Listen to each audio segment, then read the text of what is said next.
It's time for the Splash Live from Civic Center TV, featuring stories from and about people like you in the greater West Bloomfield area.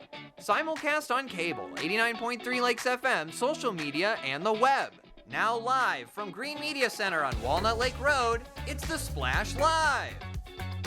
Live, local, social, it's the Splash Live on Civic Center TV and 89.3 Lakes FM. I'm your host, Tyler Kieft, alongside Kevin McIntosh. Kevin, an exciting time here in the greater West Bloomfield area, especially for basketball fans. Of course, we've got college basketball March Madness coming up already. The Big Ten tournament begins. Michigan and Michigan State playing early on this week as they open tournament play. We know that women's basketball's tournament has already began, but we're all focused on the high school game locally. Orchard Lake St. Mary's on the boys' side still in the game in the quarterfinals tonight, but the West Bloomfield Lakers girls varsity basketball team, they're in the regionals right now. Started off their campaign last evening at Marion High School where they took on the Detroit Renaissance Phoenix and took home a big win. Final score 61-48 in that matchup, Kevin. But just before the game, I had a chance to talk to someone in Laker Nation who's quite familiar with being this far along in the playoffs and winning some important games. West Bloomfield football coach Zach Hilbers spoke with me and gave me some perspective on his team and how he draws similarities to his football players and the girls on Coach Darren McAllister's team as they pursue a state championship. I would definitely say it starts with like the focus and the dedication. Like we have a sport-specific weight training class, which is probably 80-90% football kids at the school. And Summer in India and Sheridan Beal and Jaylee and Kendall Hendricks and Destiny, a lot of these girls have been in that class. And they're right there toe-to-toe with our kids, like working just as hard as them, doing everything that we ask of them. And it's like, it's a daily thing and it's a mindset that they've always kind of had. And how does that translate to them in the classroom too? Because you're also a teacher, you've taught a lot of these students. Yeah. Now, does that reflect also in how they behave in the classroom? For those kids specifically, I'd say, yeah, 100%. They're great students. They do what they're supposed to, like throughout the entire day. Whether it's like their assignments that are scheduled that they're supposed to do, or like the extra work and all the little things, I guess, that sometimes slip through the cracks in high school. Like, they're just really good kids, and they're excellent in everything they do, so it doesn't surprise me that it happens on the basketball court. And you get to this time of the year, it's winning time. It's time to start playing your best ball. So, you know, as a coach and as a fan of this team, you put yourself in that mindset. If you're in Coach McAllister's position, how are you getting these girls ready for this point in the playoffs? Well, it's definitely nerve-wracking because you can be, like I said, excellent in everything you do. You can be great all year, and one off night against the right team, it could be all over, right? And it's like that in any sport when you get into a playoff format, and Detroit Renaissance is really good, and they're definitely capable of going toe-to-toe with us. So, you know, you just got to hope that your girls are on their best on the biggest stage. What about these girls? What about this team that you've seen this year and as they've developed over the last several years, do you think makes them championship ready again in 2024? I think a lot of it's getting the taste of it when the seniors were sophomores, of winning the state title, and a lot of them were a part of that team and obviously key components, but then getting right back to that final game last year and losing. It leaves you with, you know, a bitter taste in your mouth and a chip on your shoulder that they got something to prove, that it wasn't a one-time thing, that they're going to come out here and get it done again. So, you know, we're all behind them and we're pulling for them. We hope we get it done. What impresses you most about this team? Their focus, their relentlessness. You know, I was there Friday night when Farmington Hills Mercy put together a great first half and an awesome second quarter. They're hitting every shot that they threw in, and our girls just kind of never wavered. They stuck to it, made a couple adjustments, and just came out there rolling in the second half and did what they had to do. So, you know, life and sports kind of goes up and down in waves, and these girls just really do a good job of staying through and focusing on the goal. Yeah, this is a team that's very vocal. They communicate really well with each other, Kevin, and that keeps them in these games often, especially when other teams sort of have a chance to get close or keep close with them early on in the game. You saw that late last week as they advanced into the regionals, and that was definitely the case last night as well, as Detroit Renaissance played a very physical game and kept things close early on.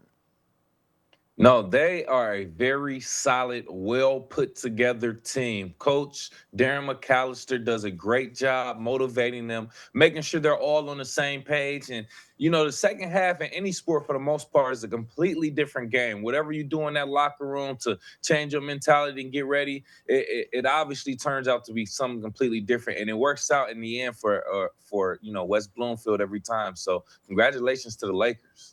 Yeah, Lakers last night again, 61-48 was the final score as they defeat Detroit Renaissance at Marion High School to advance into the regional finals. And it was relatively close after the first quarter, and even going into the later portions of the second quarter, with the game being single digits almost all the way in to about midway through the third. However, I had a chance to talk after the game also about the game kind of being a brawl at first in the paint, and then also having elements of a bit of a shootout from the perimeter. Coach Darren McAllister talked to me about the matchup after his Lakers' big regional semifinal win over Renaissance. Well, we knew that was going to be the most physical game that we were going to play all year.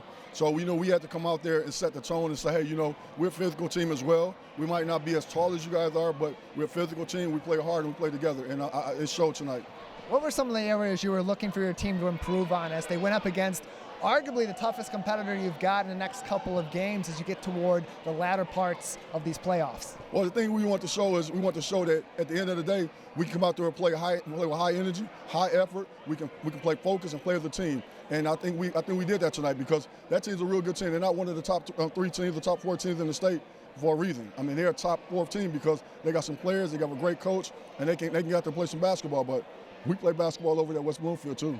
And that first half, they were shooting the lights out. That really kept them in the game, that perimeter shooting, particularly from deep. What adjustments did you make in that second half to limit their shots outside? We just knew at that time, we know that their strategy is they have a post player that's about 6'4", high major player. Then they got shooters on the outside. So it's sort of, you got to pick your poison if you're going to play a regular defense. But we knew in order to take advantage of it, we got to put pressure on the ball. So we put pressure on them, disrupt their offense, and we came away with the victory.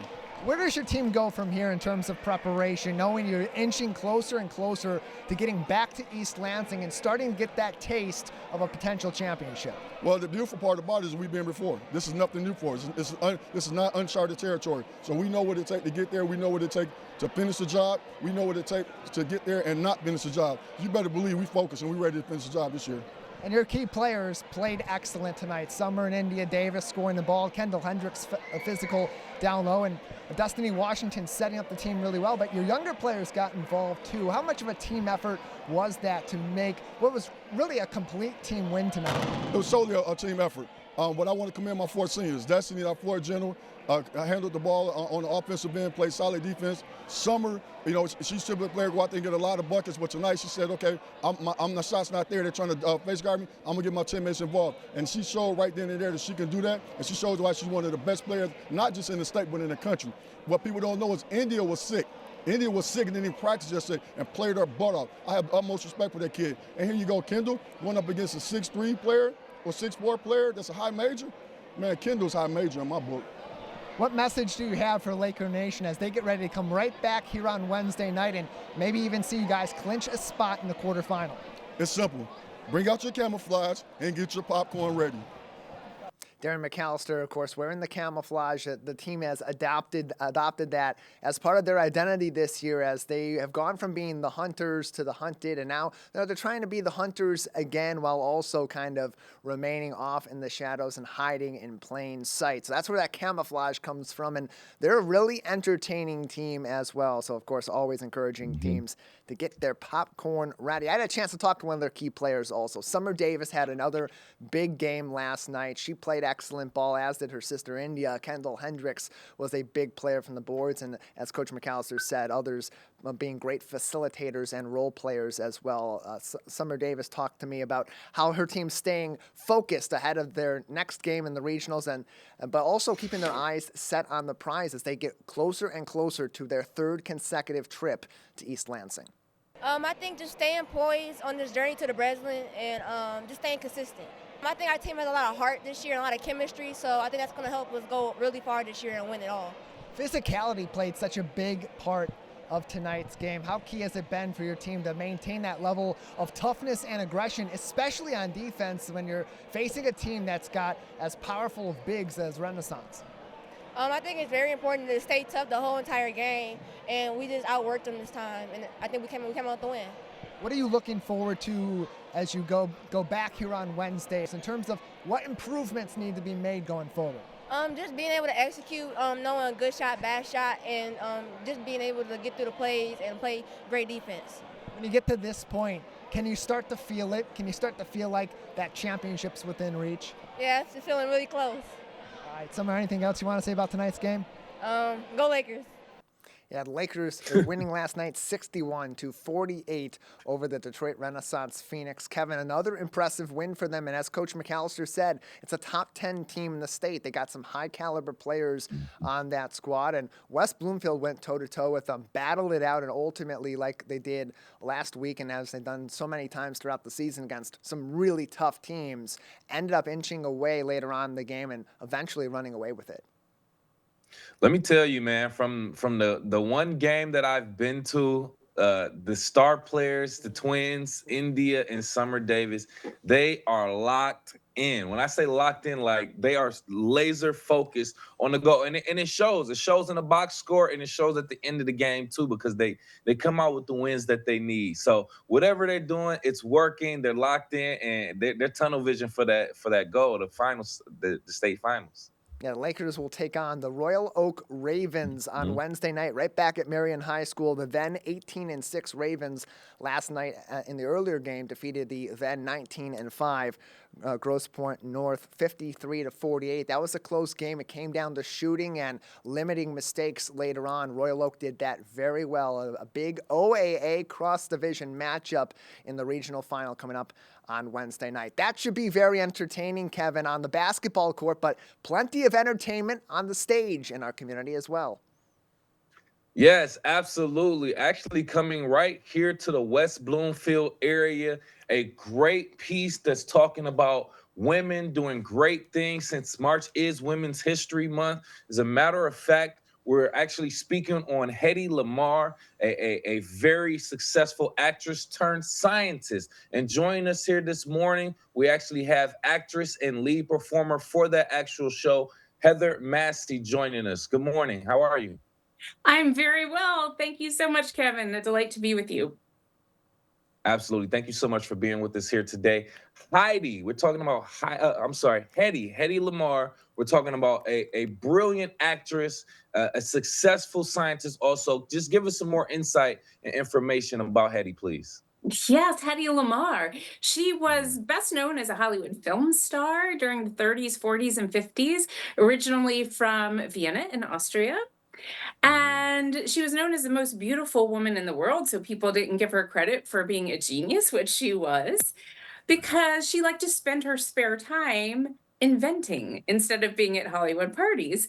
And during World War II, she wanted to support the Allied forces against Hitler and the Axis forces because she was of Jewish heritage, even though she had to hide that.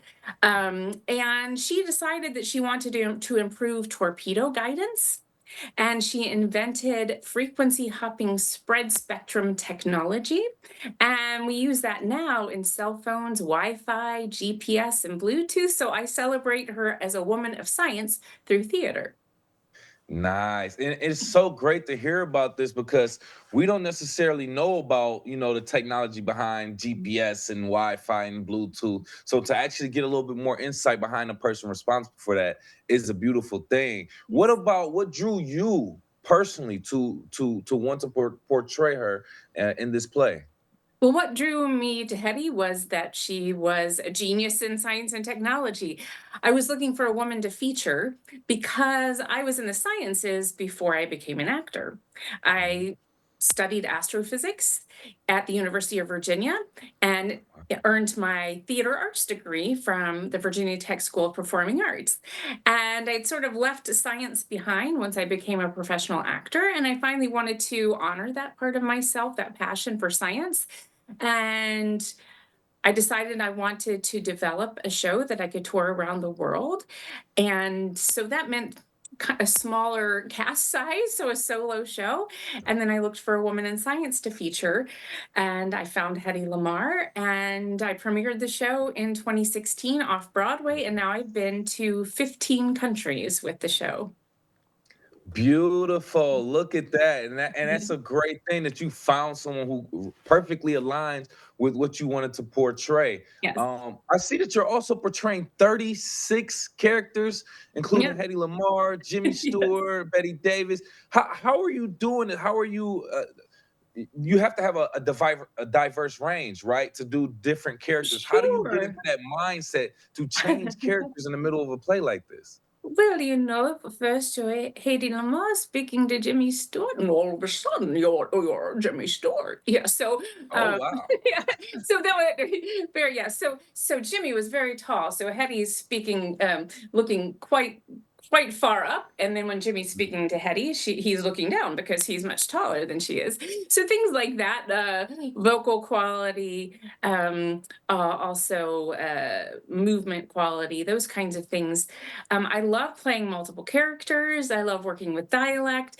And when I was writing the show, I thought it would be a lot more interesting to have these scenes of her life play out in real time rather than her just saying, this happened, that happened. That you could Mhm. just read a book for that, right? So I Right. wanted to take care of the audience, and in turn, it takes care of me so that it's always interesting. There's always something to work on, and it's all in the moment and it's alive. Nice. Heather Massey, a New York City actor, writer, and producer who studied astrophysics before pursuing her career in theater, joining us here today talking about Hedy Lamarr. Hedy, the life and inventions of Hedy Lamarr. So, Heather, also, I just want to know, since it is Women's History Month, what impact do you hope this play will have on the audiences, especially in terms of highlighting the achievements of women? Well, of course, all year, and especially this month, want to highlight those achievements of women who didn't get their due. And my mission with the work is to inspire audiences to find ways each day to make the world a better place, especially to encourage young women in science and technology, and to establish Hedy Lamarr as a role model for intelligence, ingenuity, and invention. I want when people say, "Oh, she's a real Hedy Lamarr," for people to think, "Oh, she's beautiful and she's very intelligent." Mhm. Ah, yes. I like that. And that's the thing too. We often know that some women get wrote off because they're so beautiful. And that's just something that was just gifted to them. But you have to look way beyond it. That's just surface level. So you have to Right. look way beyond the vanity and see that, they Mhm. women bring a lot more to the table. People in general, but specifically we're focused on women, they bring a lot Yeah. more to the table than just the looks and the vanity. Well, can you And share any memorable? Oh, please go ahead. I was going to say that a lot of achievements that are credited to men were really women working behind the scenes. Mhm. Good Yeah. point. Good point. Yep. So throughout the time you've been doing the play and you've been touring, can you share any memorable experiences throughout the time you've played this role? Oh, yes. Well, like I said, I've been to 15 countries. The country I've Mhm. performed the most in outside the United States is South Africa. I served as a Fulbright specialist there. And I was to be performing for secondary schools through science centers for part of that time, but I broke my foot. So I ended up being able to go into schools with younger learners. So there was one day in Ypsilanti, I was. In a primary school, and I was doing a presentation on Hetty with my crutches in my boot, and with scenes from the show, and the principal was translating me into Zulu. And then I talked to them about their passions, things they love to do. Then they sang their national anthem for me, and boy, can Mm. can children there sing! And then they were really excited, and they were having their cultural competition the next week. And so about 5 different groups got up and performed for me. And that was a great gift to me. I thought, gosh, this is like the best day of my life. Oh. Yeah, look at Yeah. that. They're returning a favor. That's good to be honored like that and get that type Uh, of gift. I want to speak real quick specifically on the show that you have coming up March 14th at 7:30 at the Berman Center for Performing Arts, JCCF Metro Detroit in West Bloomfield. You have one show on the 14th at 7:30, but then you have a dementia-friendly matinee on the 15th at 1 p.m. Can you talk about the difference between the two, please? Yeah, so the show on the 14th at 7:30 will be the full show, the regular lights, the regular sound, all of those things. Um, and then I'm very excited about the show on the 15th on Friday at 1 p.m. So dementia, Alzheimer's friendly, sensory friendly. So it will be the sound cues will be a bit lower. The house lights will be Mm. up a bit, and people will be able, if they need to walk around a bit, if they need to take a break and come back, there will be people to help them do that. And I'm very excited, very excited about that show and for the public show on Thursday. Absolutely. Mm. And once again, before we get out of here, tell people how they can purchase the tickets or how they can come and see the show. Yes, so for tickets, go to theberman.org, Mhm. TheBerman.org, and there'll be links there to the show. It's right there on the front homepage.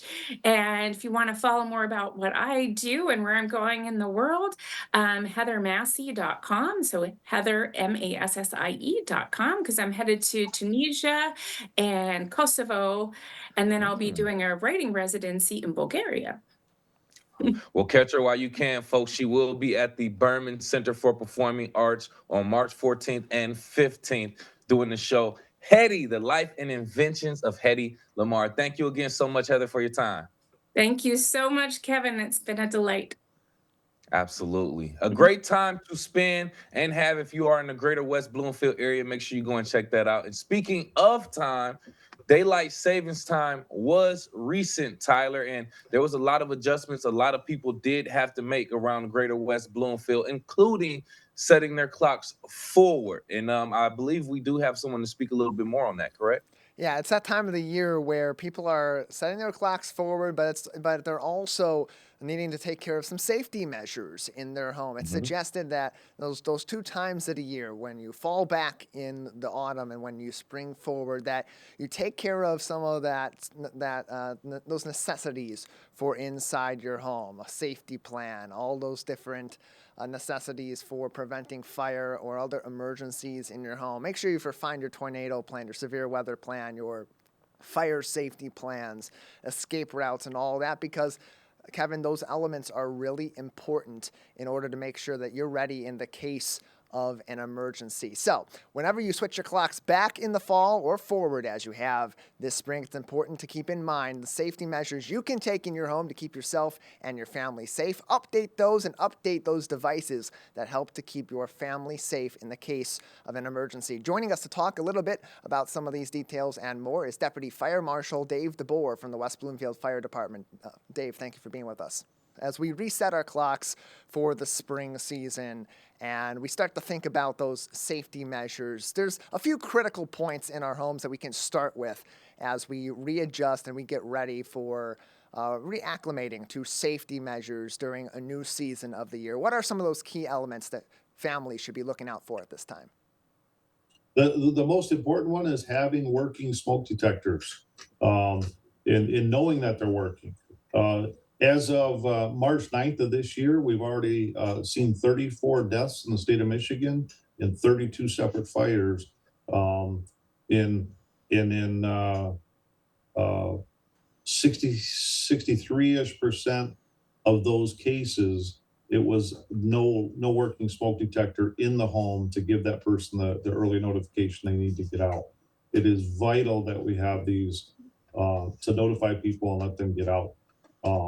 Obviously, when we change the clocks, we want you to change the batteries, but we also want people to know, because we know some people don't like changing that battery. They make ones just like this that don't have a battery to replace. It's a lithium-ion battery that lasts 10 years, and you don't have to replace it. You don't have to update that. You just put the thing up, and when it starts chirping at you about 10 years from now, you replace it. So there's some simple options out there also. And Dave, we know across the greater West Bloomfield community, there's a variety of different family living arrangements. Some are in smaller homes or in apartments. Some are in larger homes. And that plays a factor in smoke detectors and detector placement. So how many smoke detectors should we have in our homes, and where should we be placing them?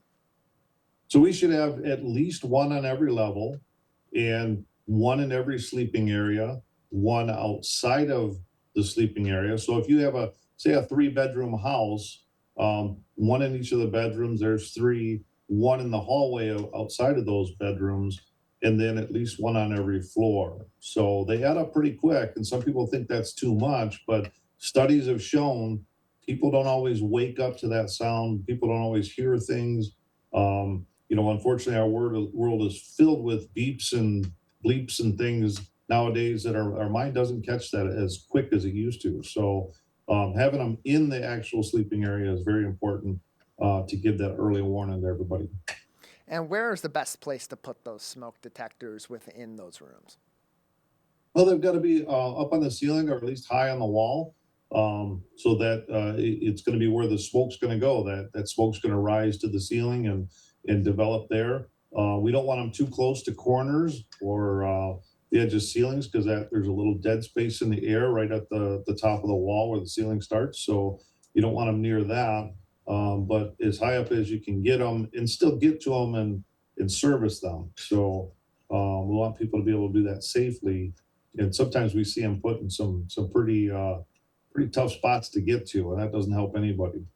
We're joined by Dave DeBoer on today's edition of the Splash Live. He is the Deputy Fire Marshal for the West Bloomfield Fire Department. You can find more helpful tips from our local fire department on Facebook at WB Fire Department. Dave, it's also a good time to start thinking about some other security and safety measures in your homes. As we change the clocks, that can have an impact too on some of our home security systems. What should people be aware of as they're making adjustments to those this time of the year?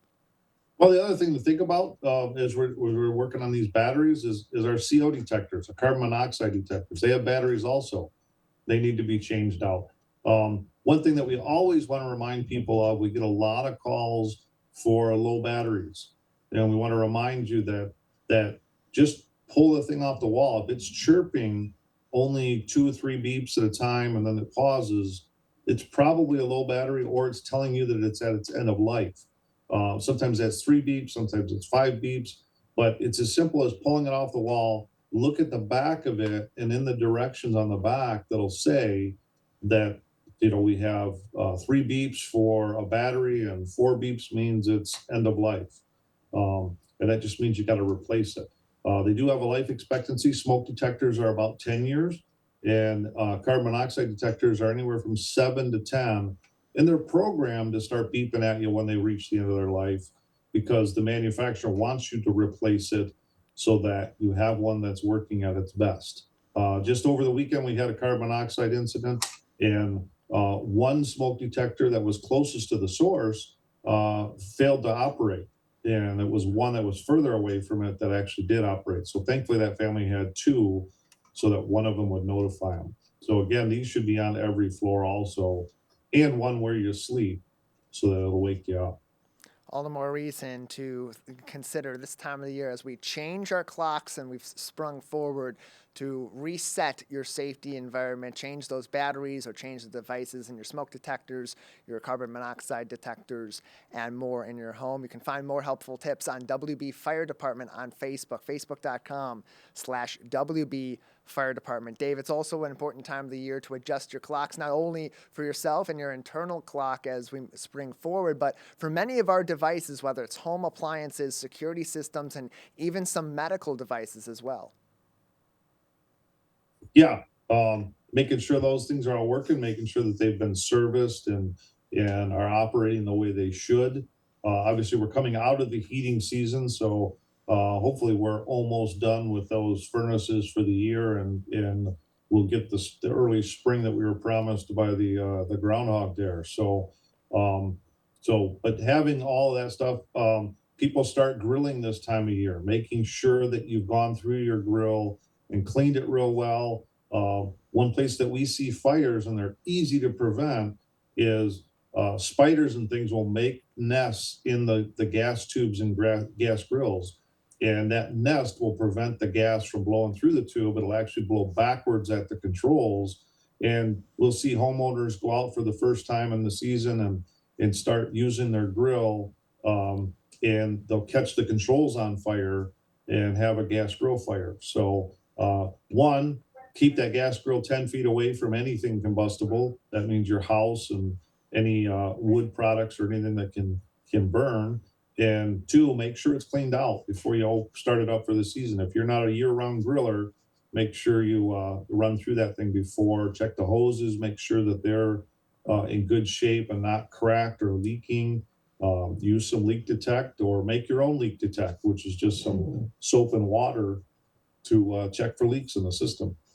Got a few more minutes with Dave DeBoer from the West Bloomfield Fire Department joining us as we spring forward, as we have sprung forward and are considering some safety measures and adjustments we can take at home. And in terms of overall safety, we know that statistics show daylight savings time can be a dangerous time, particularly out on the roads. Here in the greater West Bloomfield area, do we see any symptoms of some changes that could affect safety this time of the year that people should be at least aware of as our communities make the adjustment to the new time schedule?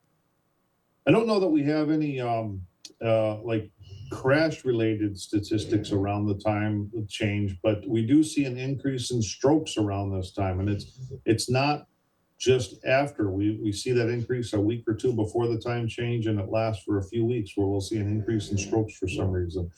So obviously that's something that's manageable and preventable. So we want to remind people to be aware of their blood pressure, see their doctors if their blood pressure is running high for any length of time, and get that back under control, because strokes can be prevented. They don't have to happen, and they can be devastating for you. So we want to make sure that people are managing their blood pressure and keeping those things under control. Plenty of more safety tips are available on Facebook at WB Fire Department. Dave, before we let you go, any last bits of advice that people in our community should be keeping in mind at this time? Yeah, we want to remind people that we do have these smoke detectors. We can install them for people that can't afford to replace their smoke detectors. We want everybody to be safe, and this is the most important thing to safety. So if you need help, reach out to me. If you see all these boxes behind me cluttering up my office, that they're full of smoke detectors and carbon monoxide detectors. So we want to get them into your home. We'll come out and install them for you and help you out. So give us a shout here at the fire department. We're happy to help you. All right, more information can be found on Facebook at WB Fire Department. Dave, thank you so much for your time today. Thank you. Always a good time to be making safety adjustments in your home. Again, find tips all throughout the year, some that are timely to the seasons and more.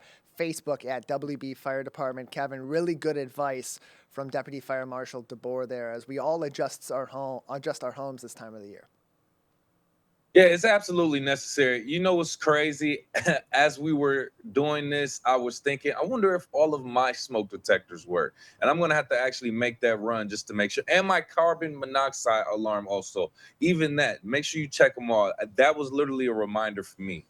Yeah, it's a good time of the year to do all of that, and a good time of the year to check in on others in your life to make sure that they are taking care of those safety measures as well. Live, local, social, it's The Splash Live on Civic Center TV and 89.3 Lakes FM. We'll take a short break. On the other side, a local business has some exciting news affecting them right here in Keego Harbor. Stay with us. We'll be right back with The Splash Live. The stage is set at West Bloomfield Public Library with Talkin' Broadway. Catch showcase performances each month, like West Side Story on March 24th. For more details, go to wbliv.org. Live, local, and social. It's The Splash Live on Civic Center TV and 89.3 Lakes FM. Join our team as we highlight people and events that are making an impact in the greater West Bloomfield area.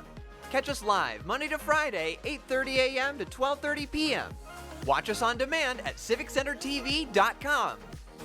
Or watch us on TV at Comcast Channel 15 or AT&T at Channel 99.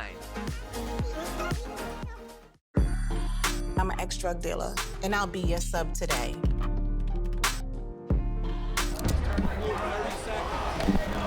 Two milligrams of fentanyl can be lethal. A lethal dose is in here. Who gets it, I won't know. It's cheap, it's potent, and it's profitable. The sad reality is, fentanyl is being mixed into everything now.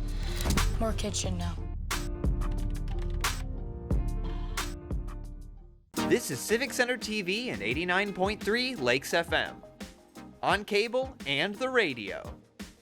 On the web too, and on social media. Civic Center TV, television that's close to home.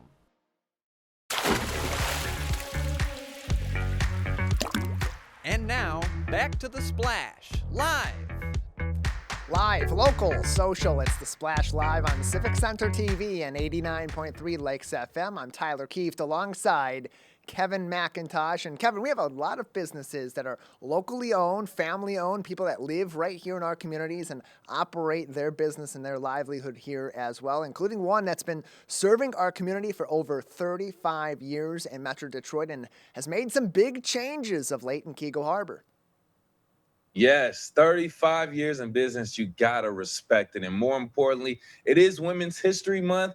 And on the Splash Live, we are highlighting Women's History Month with a local woman-owned Keego Harbor business. And we want to actually welcome Emma and Stacy to talk about their business. How are you doing, Emma and Stacy? We're doing well. Good morning. Thank you for having us. How are you? Thank you so much for being here. Emma and Stacy of Winning Imprints and Custom Trophies, a woman-owned and operated trophy store serving Metro Detroit for over 35 years. Can you just talk about the start of the business and, how do you feel like you've been able to survive for 35 years? So we are actually the third owner of this business, and I feel like that's a great history to be able to say. So we bought the business from the second owner. He'd owned it for 25 years. So we're about to reach our 10th year of owning it. And it was a trophy shop in the same location for all this time.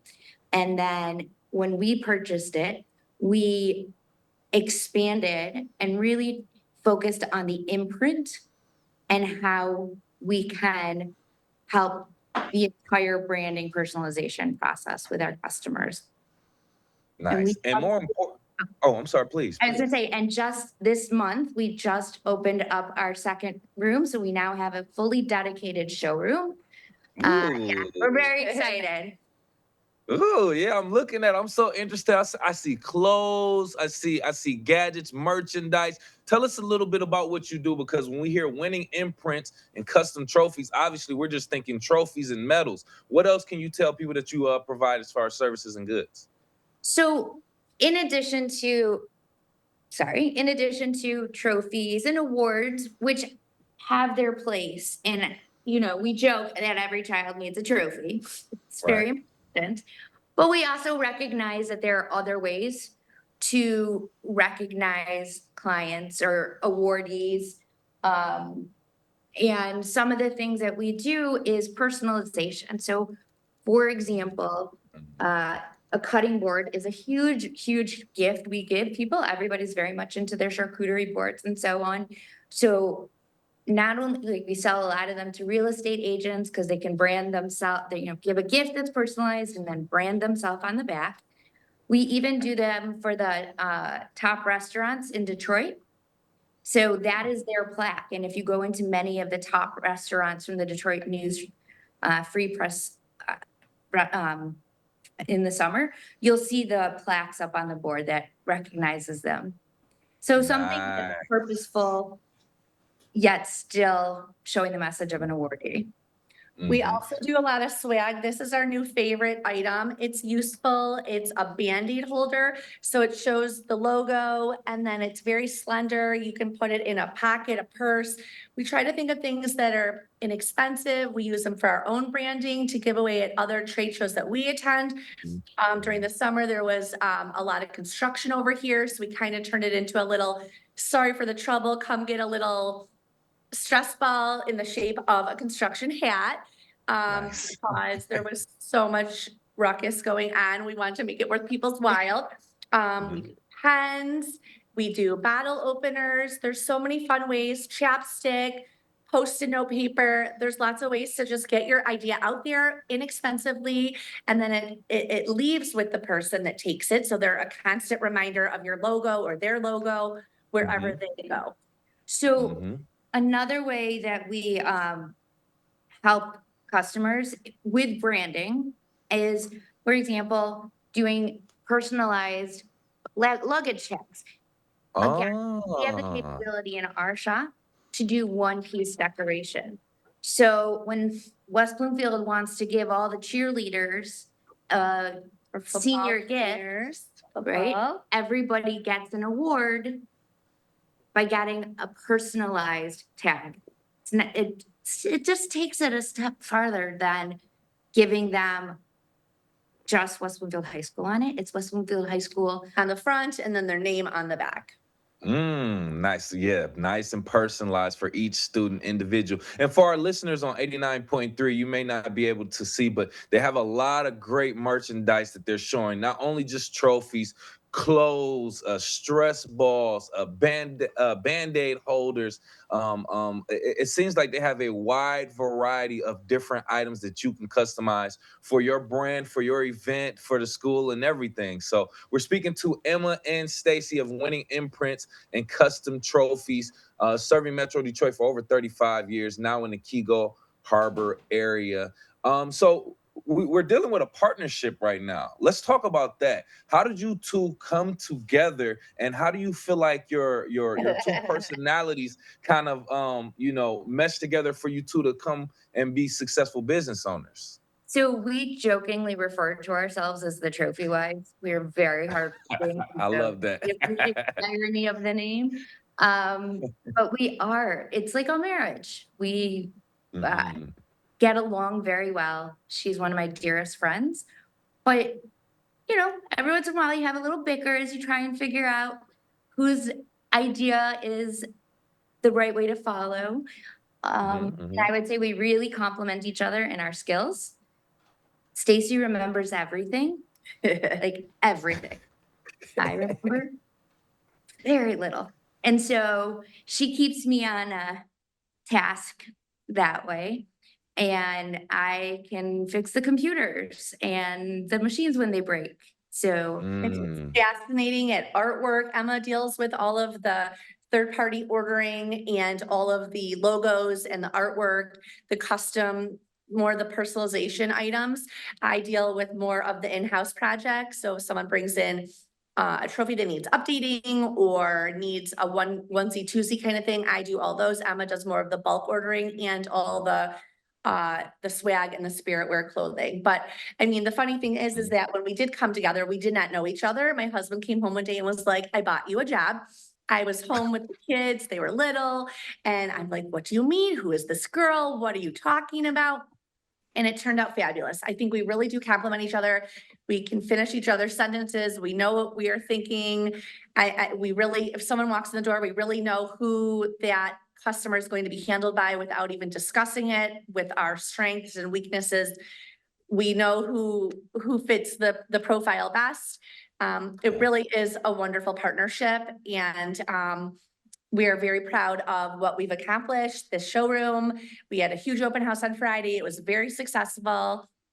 And we just love being in Kego Harbor. It's a cute little town right in the middle of, it's close to Telegraph, it's close to Orchard Lake, Bloomfield Hills, Bloomfield, Kego, Pontiac. It really is a good centralized location for all people to come. So we love it here, and we hope that everyone comes and checks out our new space. And we're really proud of the fact that we've been growing and I feel as though we're contributing to the economy. We now have 3 employees. So from a business that was owned and operated by one person, there's now 5 people getting their salary from our business. And so we're very proud of that as well, and hope to continue to grow. So And that's just an example of the direct. I'm so glad you brought that up. That's literally an example of the direct impact that you have on the community, and that's what my question was going to be. Your impact on the community, the impact that the community has had on you for your success over the years and things like that. So it's good to see that you are making those efforts to not only expand but offer out those opportunities to the people in that community to actually benefit also. So we, Being in the Oh, please continue, please. I was going to say, so we also help the community in that we deal with a lot of nonprofits, our customers, because they need to thank their donors, recognize their volunteers, and they need to spread the message with promotional items about their swag. So we also work with a lot of nonprofits, and it gives us an opportunity sometimes to financially support an organization when we can't actually volunteer on every board. Gotcha. You recognize that not all programs have enough funding, so we're very generous with donations from time to time. Of course, we can't do it always, but depending on, we do Miss Amazing. It's a pageant, a dance pageant that we participate in, and there's certain things that we know that they need help with to make their event successful, and we want to be a part of that. I'm on the board of I'm the vice president of the West Bloomfield Youth Assistance, and so now I can take all the knowledge I know about what is good swag, and I can also take, because it's my board, I can offer up that discount off to my board so that it's doubly benefiting them. Absolutely. And that makes sense. You know, you taking your brand management, brand marketing skills and expertise and applying it to different parts of the communities that you participate in also. So that's a genius idea. And it definitely, I can see the benefit on both ends. Real quick before we get out of here, I want you both to just give your advice to other women aspiring entrepreneurs, specifically in the Keego Harbor area, and then end it with telling people how they can reach out to you where your business is located. So I would say that one of the key pieces to starting a business is that you have to have an understanding that you work all the time until you have it to a point where you feel some success, and that it's going to take time. We weren't an overnight success. We weren't bringing home paychecks for quite some time, but that was okay as we built up our business and we pushed through it. So that was one thing I would say. And look for opportunities to make yourself look bigger than you are. We do that. Like, we have these very nicely branded jackets, very subtle, of course. And, but when we walk around now, we look as though we are part of a much larger corporation. So I'm with a tie and my jacket, and we're all branded. You make yourself look bigger. And by doing that, you even feel bigger. You feel more professional. You feel more successful. And that it carries over to your clients. I think, and you have to just really put yourself out there, because people will say, oh, what's Winning Imprints? And then it allows a conversation for you to it. They might have been looking for something. Someone was here recently. They're like, oh, I didn't know you did this. I'm going on a girls' weekend. I need shirts. You know, we do those kind of things, gift giving, but also just like onesie, twosie, up to 10 t-shirts, you know, like women's weekends or family reunions, those things. But I think also the main thing of just being successful is really being flexible. You have to be open-minded and willing to really exchange ideas. Because I mean, it doesn't work when one person is dominating. You really just have to be really open-minded to like hear what someone has to say, utilize their ideas, try it. And when it doesn't work, go back to the drawing board, because there's a lot of things you have to test out in order for them to see if they're actually going to work for you. I definitely think the divvying up of tasks, if you're working in a partnership, is crucial. Nobody can do everything. And some people are better at certain tasks than others. And you just have to own up to that. Like, you have to know that you're not good at something, and to allow someone else to take over and do it, and know that they're going to do it to their liking, and that it's going to be just fine the way that they do it. Because, you know, like, everyone always wants to do everything, and you just can't. There's not enough time, and you want the concentration to be on the appearance. Like, you want the focus to be 100% on whatever it is. Correct. And sometimes, you know, some people have to learn the hard way through experience, you know, to learn that you can't do everything, you have to delegate. But It's better to learn from the wisdom of others and successful business owners like yourself. So thank you again, Emma Zirkle, Stacy Columbus, also for joining us from Winning Imprints and Custom Trophies. One more time, tell people where your location is, how they can reach out to you. We're in Kego Harbor on Orchard Lake. We are south of Commerce. We are kitty corner, Salvation Army, directly opposite the fire station. And you can find us online or you can walk in our doors. Winning Imprints. Winningimprints.com. Thank you again so much for joining us. You too have a great day. Thank you Thank so much you. for having us. Bye. Absolutely, absolutely. It's always a great thing to highlight successful women business owners and entrepreneurs in the greater West Bloomfield area, Tyler. Em and Stace are doing great work out of Kego Harbor. We've seen them out at so many other events throughout the years, and they are, as Emma mentioned, with her affiliation with West Bloomfield Youth Assistance, great stewards of our community as well. And that's no secret why this business has been around for so long, and why Emma and Stacy have continued to be able to build it into something great. Right. And hey, keep a consistent job for themselves and 5 other people as well, as they said, Kevin. So if people are also looking for jobs in our community, another great place to work is with our local West Bloomfield Police Department. They are on a hiring effort in a number of different areas as we speak, and joining us to talk about that is Lieutenant Todd Metcalf. Thank you for being with us today. And at this time, Lieutenant, what positions are you presently looking to hire for? Right now, we have 74 sworn officers. We're slated for 82. Since I've been here, we've never really been fully staffed, obviously with retirements and health concerns and stuff of that nature. But we try to get to the 82 mark as best we can. But right now we have, dispatcher positions open. We have an excellent dispatch center that was just built. We just had a renovation completed. We're about 99.9% done with that. And we have an excellent public safety program here with a very reasonable hourly rate. And that is an excellent position to see if you want law enforcement. It's in charge of prisoners and non-suspect reports and stuff of that nature. So there's a lot of opportunities. We're always accepting applications by all means if you're interested. The basic need right now is you need an associate's degree of some sort, whether it's a general education or business law, but you need an associate's degree to be a police officer here.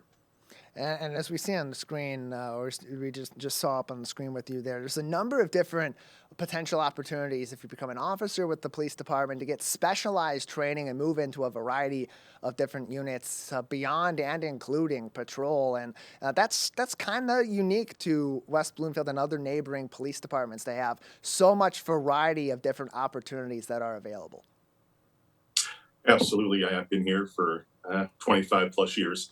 One of the benefits of being a West Bloomfield police officer, first and foremost, is the community. I've been very fortunate here. The community has been outstanding. Driving down the road, people wave. You're driving through subdivisions, they stop and talk to you. So that's one of the biggest benefits of our agency.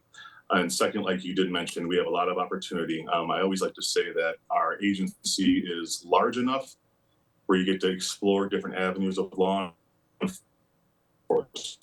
whether state on loan to them, in different avenues. So you definitely can spread your wings in this line of work and try different avenues that would you're interested in. We have a fully funded pension and so that's really good. And the township supervisors and the officials just graciously increased our wages, and so we're very comparable. And so I am a little biased. I have been here my whole career, so it's a great place to work.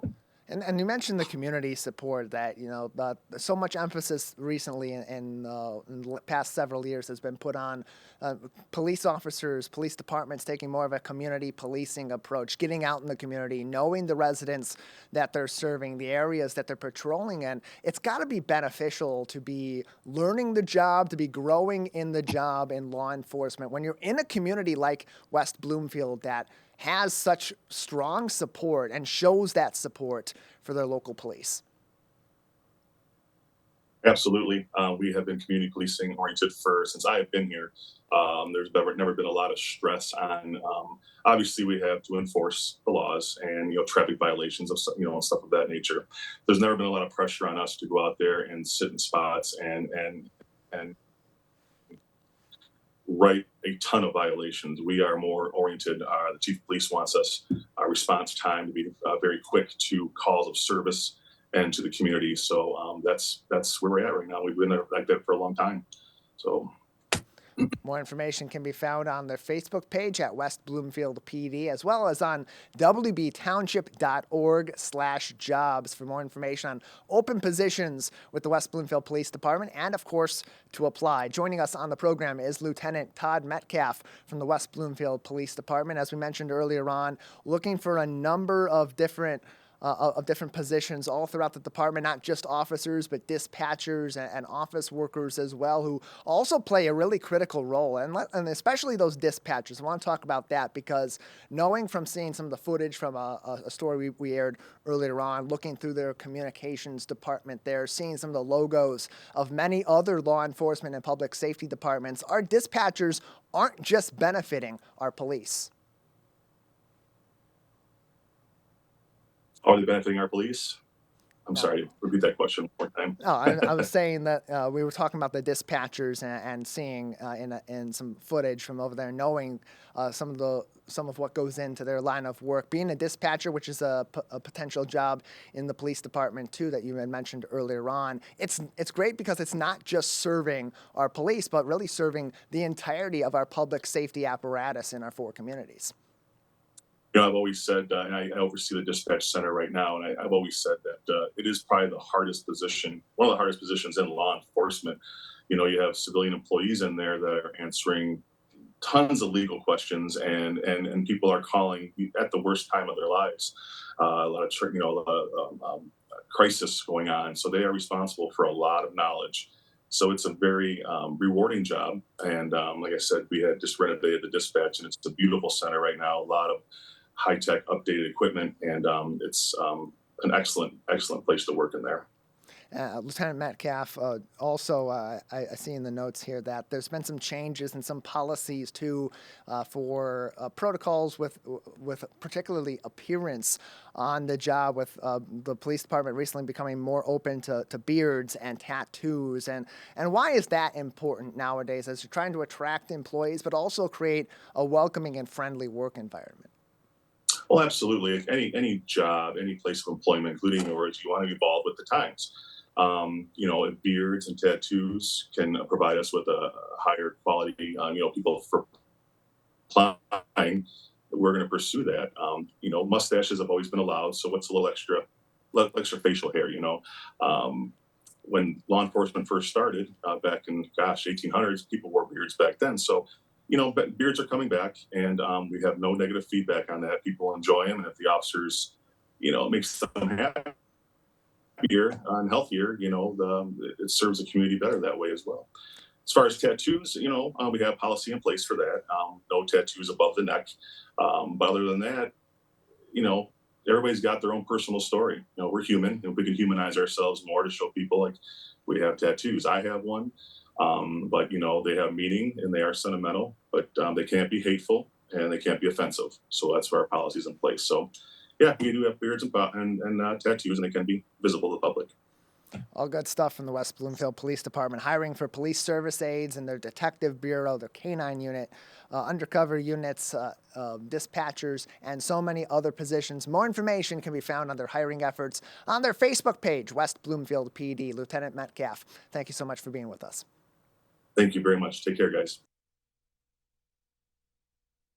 Metcalf. Always happy to have the West Bloomfield Police Department with us on the program, especially as they're going through these hiring efforts. Again, you can find more information on jobs available across West Bloomfield Township on wbtownship.org. And Kevin, a great time to apply if you're looking for a new gig. Willing and able, please do help the community in that way. We love our police officers. We love our law enforcement. They keep the streets safe. They keep our communities safe so we can go outside and enjoy this great weather. So please apply if you can. More information, wbtownship.org. And of course, we'll keep you updated here on the Splash Live. Plenty more stories from across our community all throughout the week. You can always join us on demand on civiccentertv.com, on YouTube at Civic Center TV, and follow us on Facebook at Civic Center TV 15. For Kevin McIntosh, Calvin Brown, and our entire team at Civic Center TV, this has been the Splash Live.